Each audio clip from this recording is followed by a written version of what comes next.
Have you ever realized how differently the world treats you as time passes? Sometimes it's subtle, a person cutting you off mid-sentence or a stranger offering help you didn't ask for. Other times, it's not about them, it's about you. You begin to see yourself through a slightly dimmer lens, holding back when you used to step forward, doubting what you once knew for sure. Perhaps someone somewhere hinted quietly or bluntly that your best days are already behind you. But hear this clearly. Aging does not equal weakening. If anything, the years you've lived have gifted you something invaluable: perspective, insight, and depth that can't be taught. But with that comes something else, something we don't often talk about. Even with decades of wisdom, there are still quiet, subtle ways our strength can be tested. These don't show up on any diagnosis or carry warning signs, yet they quietly take pieces of our confidence, peace, and even safety if we don't notice them. Let's talk about 3 of these hidden challenges, not to fear them, but to finally see them. Because once you see them,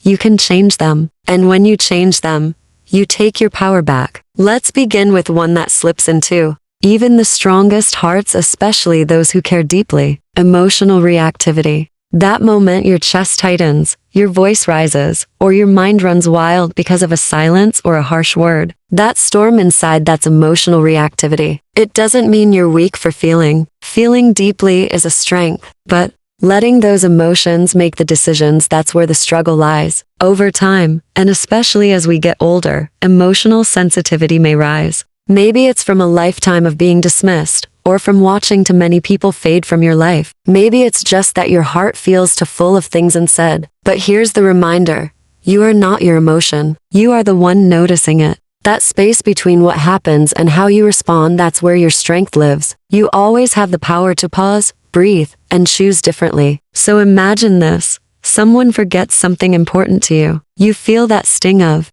disappointment, but instead of exploding or withdrawing, you take a breath. You feel it, you acknowledge it, and you ask yourself if it's really about you, or maybe they're struggling too. And then you respond not with anger, but with presence. That's not weakness. That's maturity. There's a small piece of paper I carry with me that says, "Be like the rock the waves crash against." It remains still, and over time, the sea grows calm around it. That's what real strength looks like. Not in shouting, not in shutting down, but in being steady even when the world spins fast around you. If lately you've felt reactive, on edge, or more emotional than usual, know this isn't the final version of you. You're not falling apart. You're just at a turning point, and the power to shift it is already inside you. Let's move to another quiet challenge, one that wears a polite smile but slowly exhausts the soul: the need for approval. It's tricky because it can look like kindness, flexibility, or grace, but beneath that, it can also look like self-abandonment.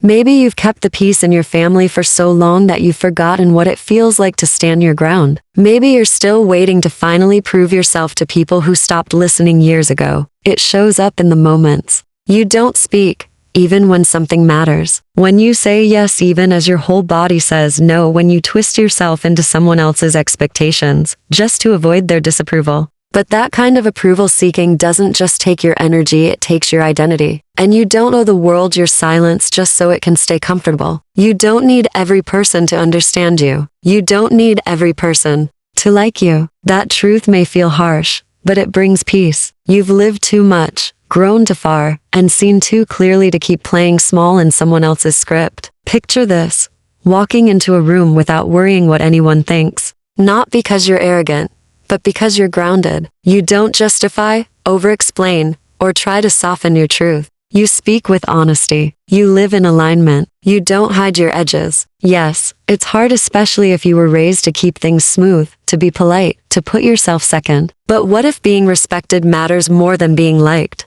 What if your peace matters more than their praise? Start small. Say no without explaining. Let people feel disappointed if they must. Let your truth stand tall. You'll find that the people who love the real you will love you even more when you finally show up as that real version. Now we come to something that's often ignored but deeply important: lack of discipline. You might think, "I've worked hard my whole life. Isn't it time to relax?" And yes, you've earned rest. But discipline isn't punishment, it's self-respect. The danger in losing discipline is that it slowly erodes your trust in yourself. Every time you make a promise to wake up earlier, to walk more, to eat better, and don't keep it, you send yourself a message: My word doesn't matter. That quiet message, over time, chips away at your strength. Discipline doesn't mean waking at dawn or pushing to extremes. It means showing up when no one's watching. It means small daily choices that protect your health, your focus, and your power. Comfort has become easy, endless distractions, entertainment at our fingertips.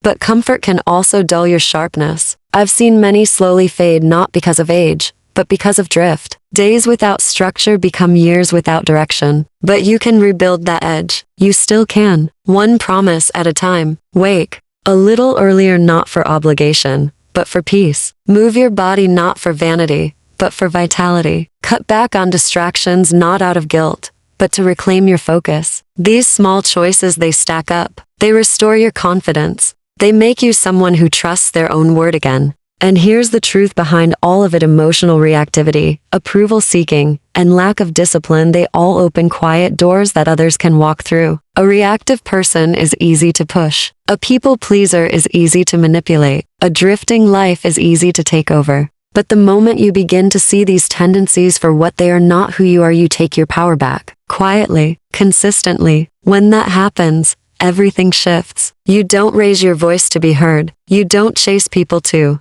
be valued. You don't need chaos to feel alive. You become grounded, steady, and unshakable. The people around you notice it. Your family treats you differently. They feel the shift even if they can't name it. They begin to look to you not out of habit, but out of genuine respect. You didn't get there by yelling or demanding. You got there by evolving, gently, purposefully. So if no one's told you today, I'm proud of you. Proud that you're choosing growth over comfort. Proud that you're showing up for yourself, even when it's hard. Pick one small promise today. Just one. Maybe it's speaking up more, moving your body more, protecting your peace more. Write it down. Keep it. Honor it. Because the older you get, the more valuable your energy becomes. Don't waste it on guilt, regret, or old patterns. Spend it on strength, clarity, and peace. That's where your power lives, and it's been there all along.